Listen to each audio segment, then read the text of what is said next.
Okay, wait. Cut the bells. Cut the bells. Sorry. I know it's December 1st. The jingle bells were already playing. I'm not ready for the Christmas episodes yet. I'm sorry. I have one last minute episode. New, well, this will be longer than a minute, but new episode idea to do before the end of the year and for the Christmas episodes. I'm sorry. But you know this by now. I'm Kirk. This is still Dumb Test Late. Okay, let's get into this last minute idea.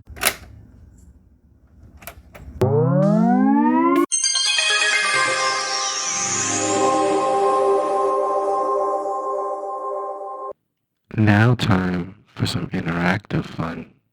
Sorry for the early confusion, peeps. But what was that noise? Sorry, random ghost noise behind me.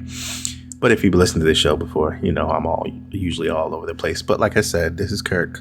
This is Dumb Test Late, the story creative podcast where I create random story ideas. And yes, I mentioned before, the jingle bells did start.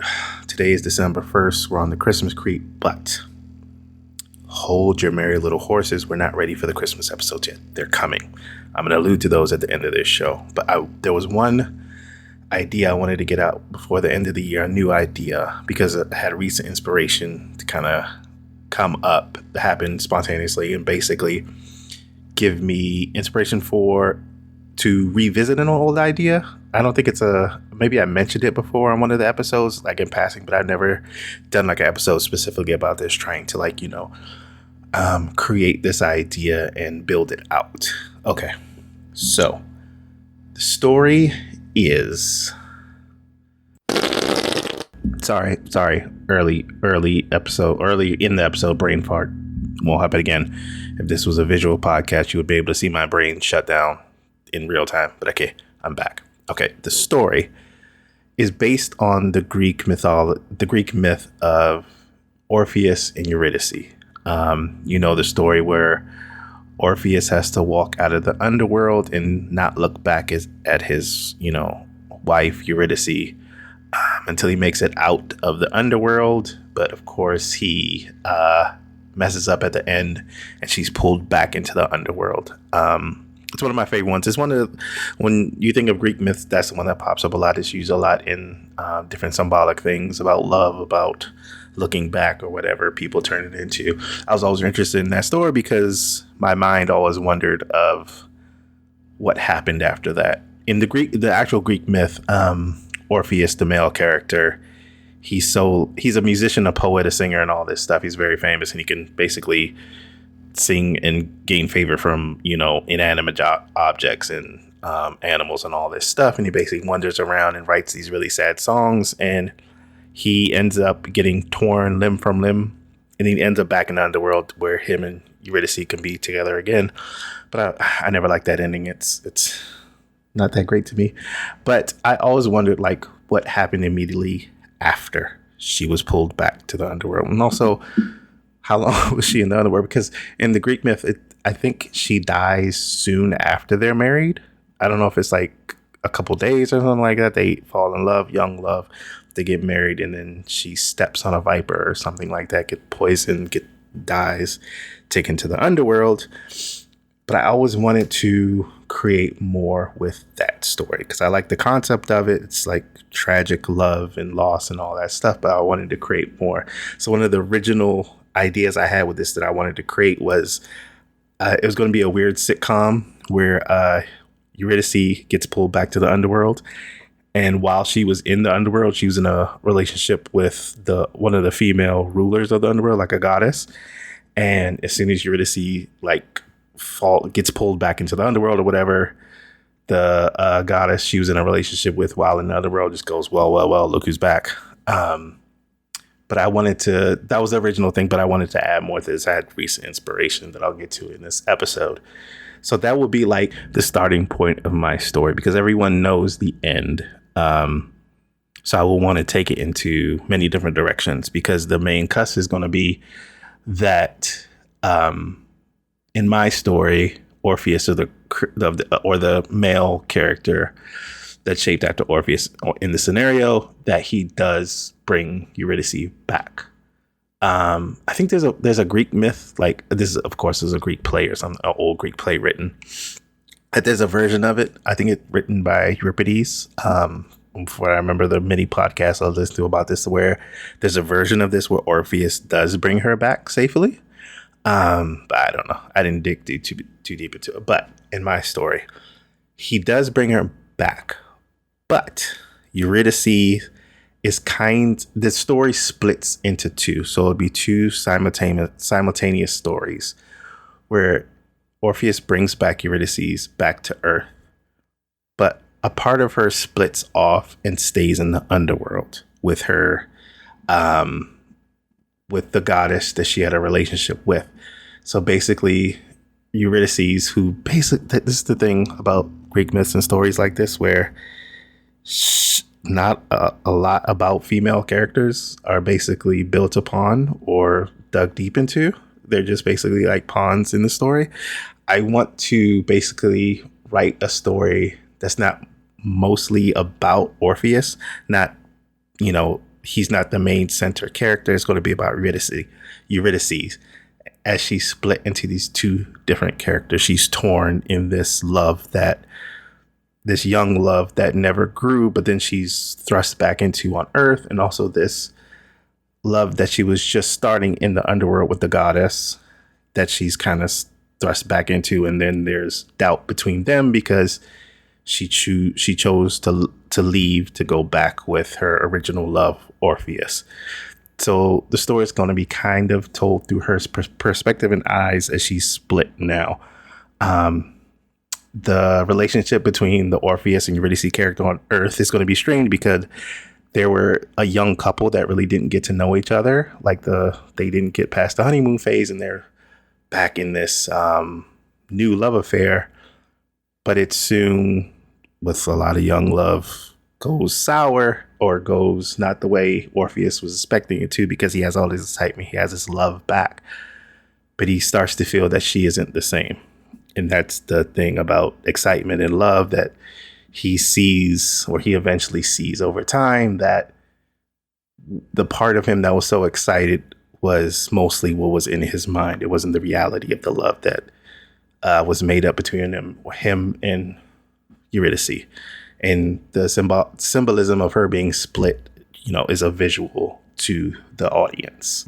And that is the main breakdown, elevator pitch synopsis of the story that I came up with. I need to basically build out more, the basic stuff, come up with title, come up with names for characters, come up with settings, come up where it's, what time it's going to be set. Is it going to be a Greek myth? It's going to be set in like present day? But let's jump into the nitty gritty of real world, real world inspirations. Sorry, the old speech impediment almost came back after all these years, but okay. The first inspiration is kind of the reason why I wanted to jumpstart back into the story idea and kind of got back into writing and thinking about it, was my real world kind of embarrassing situation where I'm going to whisper this one. An office crush came back. And I soon realized that all like the magic inspiration of having an office crush is one-sided, because their return was kind of cold. And me having to realize that, all that is one-sided. It's all in my head, or it's all in your head. It's your imagination of what you think your relationship would be with an office crush, or it's all in your head. It's all one-sided. People are just trying to live their lives. That's like my real world inspiration to me to go back to this story idea. And that also jumps, anytime there's something in the office, it jumps to your real office. It's my real office. It jumps to the show, The Office. The other inspiration for this story would be season 2, Jim and Pam from The Office, where after they have that split where Jim goes to the other office in Connecticut, I forgot exactly what it was called, but then they come back and Pam is super excited to see him back, but he's kind of cold to her and he's with someone else, Karen Filippelli, and she kind of has like a reality check that's kind of similar to what I had, and that jump started the idea. Also, Romeo and Juliet, the love story of Romeo and Juliet, of them being, you always forget, I always forget how young they were in that story. Young love, them sacrificing themselves for that young love. You realize, and they were constantly being told that you're too young to know what love is and all this stuff. And they make that big leap for young love. Young love, going back to Orpheus and Eurydice, they were only married for a short period before, tragically, Eurydice passed. There's more to dig deep into that story. There's always, much more symbolism with Shakespeare stories. Also, that not so much an inspiration, but story ties in, that this may be tied in with another Monster of the Week Insecta previous story I did, where our hero Cole, hang on, I have a dog interruption here. Hold on. No, okay, he's good. Wait, he's going to the door. He's checking it out. He's doing the head tilt thing. Wait, we might have a bark. He's checking out the door. His enemies are outside the door. Okay, I think he's good. So, like I said, it might be a tie-in with an older Insecta story where the leader or the ruler of that underworld is an older Mesopotamian goddess called Girl. So that's who Eurydice was having a relationship with, and was, when her half splits and gets taken back to the underworld, she'll be reunited with Girl, and there you see their relationship now strained because Eurydice chose to leave to go back with Orpheus, but then she's pulled back, and they're still trying to make a relationship work when there was that separation. Next, what else do I have? Also, going along with TV show inspirations, there's this episode or story arc of Buffy. I've never watched Buffy. Maybe I need to go back and watch Buffy. Tell me if I need to watch Buffy. Yeah, I'll watch Buffy eventually, but there's been a lot of seasons. I'll watch it. But going through this story and the inspirations and writing notes about it reminded me of a couple episodes that, like, an ex way long ago. So this was 2001, 2000 when Buffy was out. She told me about this like episode arc where Buffy dies and then she's brought back. And I always remember that. Relationship wasn't great, but that explanation of Buffy was. But that, and I looked up the synopsis where Buffy is killed, but her friends bring her back. And she kind of comes back and saves the day from these demons that are on Earth. But then in the story, you find out that she tells her friends she was in hell, so they could think she's happy they brought her back, but the secret is she was actually in heaven, and she's now really sad that she's brought back because she was in heaven, but she tells her friends that she was in hell, and now she's struggling with being back on Earth, and was the inspiration how I'm gonna write this new version of Eurydice, where that shows her split, her torment, her face of happiness being back with Orpheus, but you soon realize that this isn't what she wanted. And that's going to show that's part of her split. That part of her was enjoying that life in the underworld with her goddess girlfriend. But then she split. She kind of made this decision to go, but then she's drawn back. You show her kind of trying to face that, kind of how with Buffy, she has to lie and say tell her friend she was saved from hell. Actually, she was in heaven, and she's now basically sad about that. I don't know how that goes. Maybe I have to watch that to see how that story arc goes. But it's really interesting. It's a really interesting concept. Also, going on parts that I've seen or heard about from things I mainly haven't watched. The movie The Graduate. I know the concept of The Graduate. I've seen a bunch of synopsis. That movie's 50 years old. That's insane. But the end of The Graduate, where Dustin Hoffman. Sorry, Dustin Hoffman.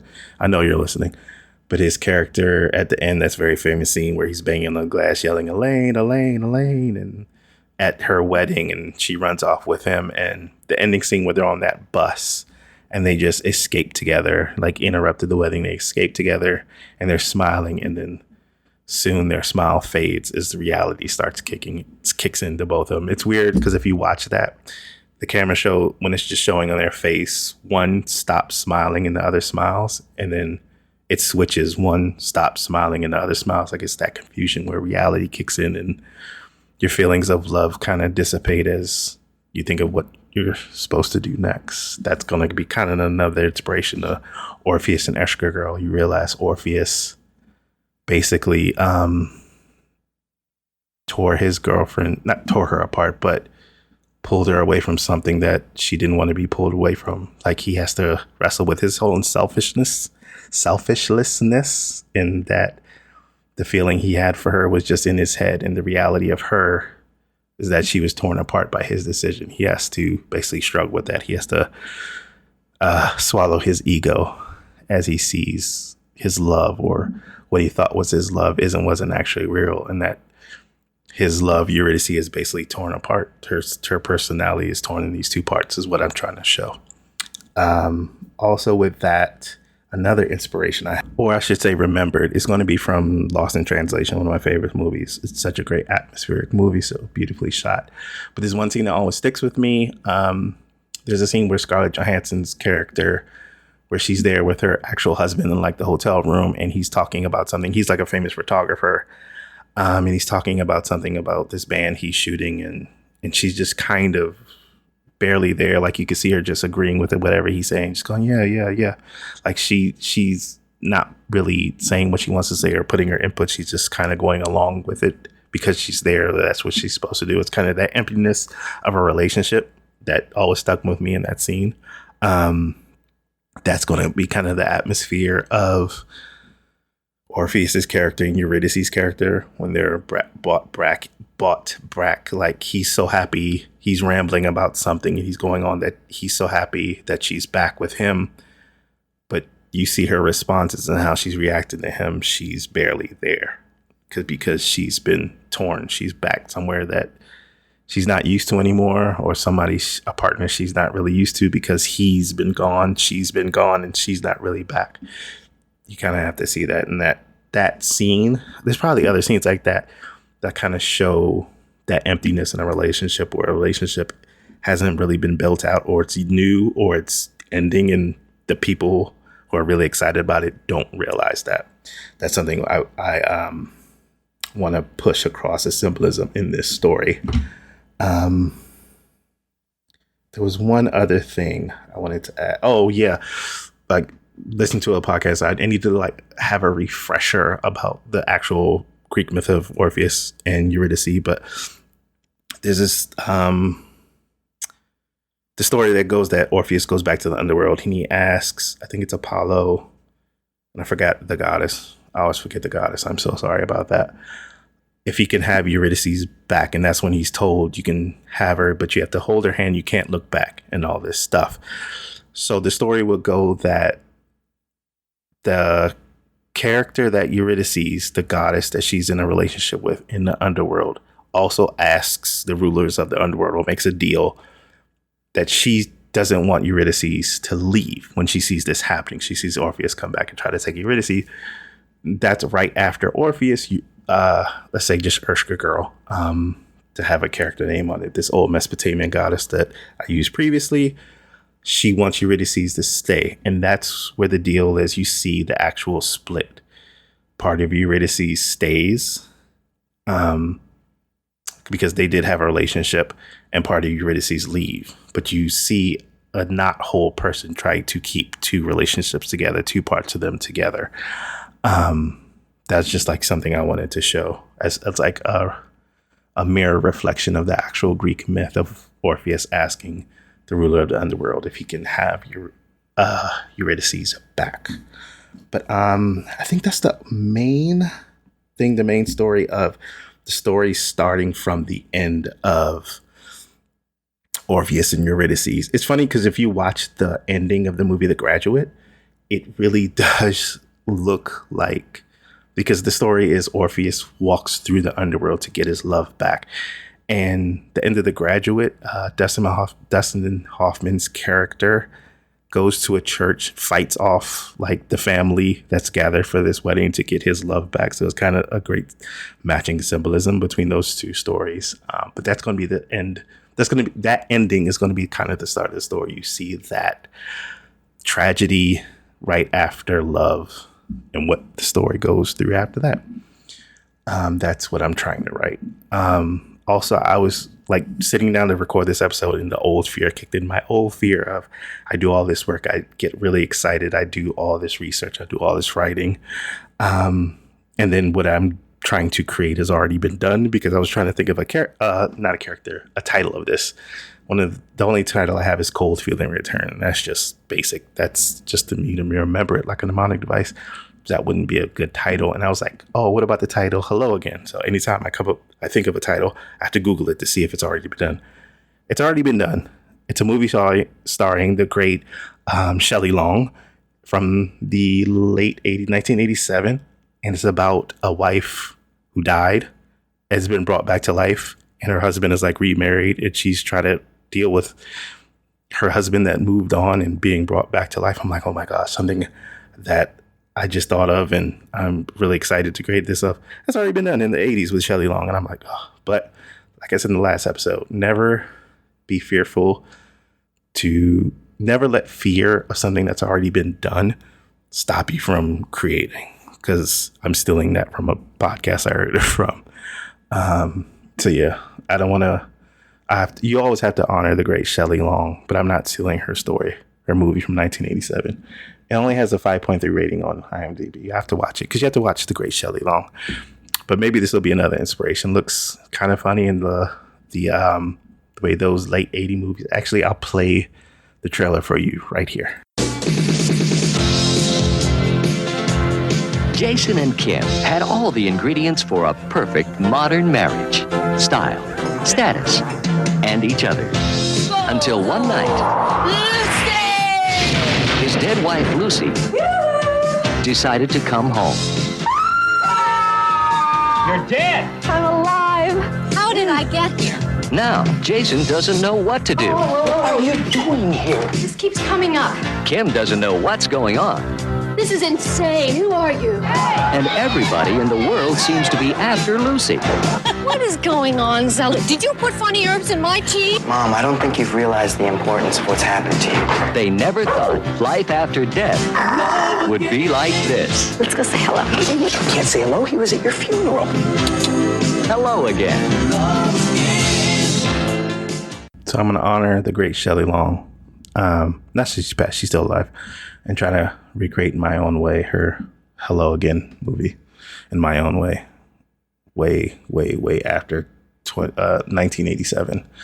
But yeah, that's my Orpheus and Eurydice story that I'm going to try to recreate or redo or tell in my own way. That's the start of it. Like I said earlier on previous episodes, I want to do at least 2 episodes per idea. Kind of ironic because the last episode I did was a new idea, so I need to do that. But like I alluded to earlier, the jingle bells are starting to play. It's December 1st. I need to do Christmas episodes like I try to do every year. I try to create my own cheesy Hallmark lifetime Christmas movie ideas.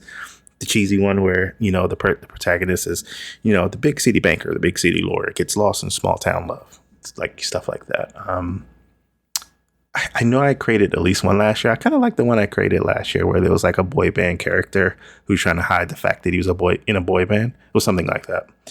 It was based off the one weird guy in NSYNC. I forgot his name. But listen to the last one. Listen to last year's year.